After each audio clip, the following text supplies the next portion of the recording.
Biz hər zaman ağciyər xərçəngindən danışarkən kişi xəstə təqdim edirik. Amma son dövr həm ədəbiyyat məlumatları, həm bizim gündəlik rast gəldiyimiz xəstə nümunələrində qadınlarda da bu xəstəliyin həm müşahidə edildiyi, həm də son dövrlər sayının artdığını görürük. Həmin bizim 58 yaşlı bu qadın xəstəmiz biraz daha diqqətinin, biraz daha məsuliyyətinin sayəsində çox erkən mərhələdə, birinci mərhələdə bir xəstəlik olduğunu bilib və ona görə də çox uğurlu bir cərrahi əməliyyatla bu xəstəlikdən qurtulub.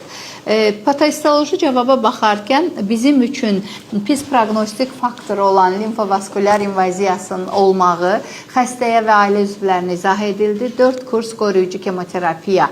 Bu yolunu keçdik biz. Kemoterapiyalarımız artıq bitdi. Kontrolumuzu keçdik. Hər şey qaydasındadır. Hər şey bununla bitə bilərdi. O halda ki, biz bugün ağciyər xərçənginin təqibindəki müasir biliklərə malik olmasaydıq. Ən son ədəbiyyat məlumatları ondan xəbər verir ki, xəstədə mütləq şəkildə genetik müayinələr baxılmalıdır.